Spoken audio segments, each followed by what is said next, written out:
All right, world, I'm Chad Morris. And I'm Shelly Brown. And we write books.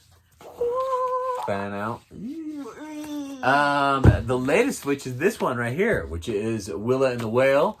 So today we thought it would be fun if we asked you 5 questions with Shelly and Chad about whales, just to see what you know. So gather your family, friends, see who can do the best with these 5 questions, because whoever wins gets their very own completely fictional whale delivered to your door by a make-believe transport system, which is great because they're... And it's totally COVID safe, the transport system, because it comes from your own imagination. And they're so much cheaper to feed than the real ones. Okay. And they fit in your bathtub. A nice thing about this too is that I put these questions together and Shelly doesn't know the answers. So you can see if you can beat Shelly as well. Each question is worth twice as many points as the question before, so you're always in it up to the very end. So here we go. Question number 1. Drum roll, please. Question number 1 is worth 1 point and is, what kind of whale is on the cover of Willa and the Whale? Shelly better get this one. Okay, so when he says I don't know the answers, I didn't know this question was coming, but I do know the answer to that one. Yeah, give him time. You got a beautiful baleen going on that whale. You see that? So we're hitting one of the baleen whales, not a toothed whale. It is kind of, it's cartooned, right? So here is an example of the same kind of whale that has these knobby things, really long fins. And the answer is? Am I supposed to answer now? You can answer now. Okay. A humpback. A humpback whale. Humpback. They love to come out of the water and flop on things. Their real name is, their Latin technical term is, do you remember? Megaptera. I can't even say it, but for that reason, the main character in Willa and the Whale is, well, not the main character. The main character's name is Willa, and Willa's going through some real tough times. Her mom has passed away. She's moved back to a place she hasn't lived for years. Her dad has since remarried, and so she has to get to know new step siblings and stuff, and try to win over a previous friend. And going through the tough time, she decides to talk to somebody, and that somebody is a whale. I've got the word. Megaptera novaangelali. I'm sure she said it perfectly. I actually looked it up to figure out how to say it, and it's got to be remotely close to that. Which cool part is that the whale talks back, which is awesome. So let's move on to question number 2. The whale talks back. Okay, question number 2, we're 2 points, double points. 2 points. Which is true or false. Newborn humpbacks are about 6 feet long and weigh 1,000 pounds. Don't I see it limping? Okay. So true or false? Humans at full size are sometimes 6 foot tall and never 1,000 pounds. Yep. True or false? Newborn humpbacks are about 6 feet long and weigh 1,000 pounds. 6 feet long. 1,000 pounds. That's a lot of pounds. I'm gonna have to say, sure, why not? Why not? The humpbacks themselves are, I mean, if you're gonna go proportionate, that's still much smaller. They could probably give birth to that.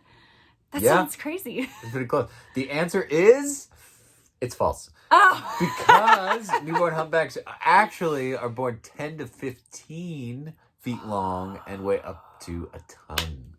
So it's almost twice long. They're huge. Huge. And it's kind of cool in the story.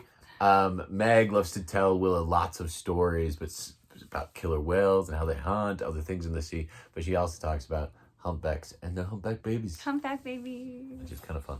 Great stories. Yeah. All right. Humpback mommies really love their babies. Yeah, they stay really close to each other. That's awesome. Okay, question number 3. Okay, worth 4 points. Which is... Whoa, is everything going to double every time? Doubles. Yeah, so if you got them all right, you've got 3 points so far. But I did not. You could get 4 points now, so it's even more. You're always in this. Question number 3, true or false? Some humpbacks migrate from Alaska down to Hawaii. True or false? Some humpbacks migrate from Alaska down to Hawaii. So in the summer months, whales like to be where it's warm, cold, where it's normally cold. So it would be Alaska in the summer, Hawaii in the winter. That actually sounds lovely. So far. So far. It does. Okay, Shell, what do you think? I think that's possible. It seems that humpback whales, or whales, I'm not sure if I could say humpbacks, can travel about the length to the hemisphere, from like the top of things to about the hemisphere seems about a migratory path. That seems about right. It is true. Yeah. That one is true. In fact, the humpback had the record for the longest recorded migration, which was over 11,000 miles, until they just barely recorded a eastern gray whale or something like that that went a little further, or went further. So who knows? Wow. Who knows? Maybe they can go further. But they swam like the length of the world is crazy. And they do it kind of slowly. Because there's a lot that go like the Mexico, Alaska. So I can see some going Hawaii, Alaska. So you can imagine a whale that's gone throughout the world would have quite a few stories. Which is kind of awesome. Okay, 2 more. Question number 4. Okay. Question number 4 is worth 8 points. I'm seeing a pattern. And the question is, humpback whales have these little knobby things, right, all over them. What are they? Multiple choice. Oh, it's multiple choice. Are they A, warts, B, zits, zits. Gross. C, hair follicles, or D, a symbiotic type of fish that lives off the bacteria in their baleen? Humpback whales have these little knobby things. So I'm pretty sure it's not acne. Ew. Whale zits. Yeah, no. Warts doesn't really make sense to me, which leaves hair follicles, but why would the hair follicles be so big? That doesn't really make sense to me. I think it has to be like kind of like barnacles on a ship. A symbiotic relationship. Except for I'm not sure that barnacles on a ship is symbiotic. Pretty sure they're just, leechers. These are my special effect. Yeah, that's pretty cool. That is incorrect. No! Is it the hair They follicles? are hair follicles. Okay, that was my next guess. I was like, I think that's possible. I just don't understand it. So what's the logic there? Because I don't really get it. I don't know that we understand them entirely, but out of each of these comes at least one hair follicle. Some scientists think they're like for movement sensor in the water. I don't know. Maybe. Or maybe they're just little blemishes. I don't know, but hair all comes out of each one of them. Ooh, I liked the symbiotic with the baleen stuff. That's cool. Yeah, you did a good job. I tried to throw you off. You did a good job. Okay, last question. You're still in, even if you haven't gotten any right, and the person next to you got all of them right, you can still win with this one. This one is the hardest one.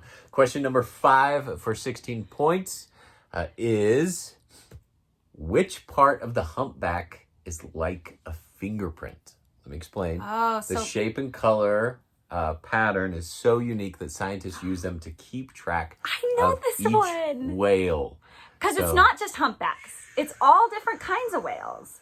Some whales, it's a little different for that type of whale. Then it's not as clear on those kind of whales? Like it's harder to tell? Maybe. I'm not a scientist. I know this one, you guys. All right. There's actually 2 different correct answers. I believe the answer looks like this. Yeah. Always tell. It's like the fingerprint. If a whale did a crime, they would just check it out. Yep. The other one is the dorsal fin. They can actually tell they're each different. So they can photograph them and they can find out which whale was where. Yeah. It's kind of cool. I was researching that at one time. And that's one of the things that they'll take like a picture of whatever like they can get of like the whale itself. But then one thing they always had to have was a picture of the tail. Yeah, because that's their identification. Well, Shelly, you did awesome. You got most of them. Oh, no, I did not. But I got some of them. Anyway, thanks for playing along with us. We appreciate it. Thanks for spending your time. If by chance it looks awesome, feel free to read Willa and the Whale or grab some other great book that's out there. But one of the great parts of books is that it leads you to this different world, right? You learn things, you experience a story, you find out great character and heart. So make sure you read. Read. Become a little better every day. Thanks, guys.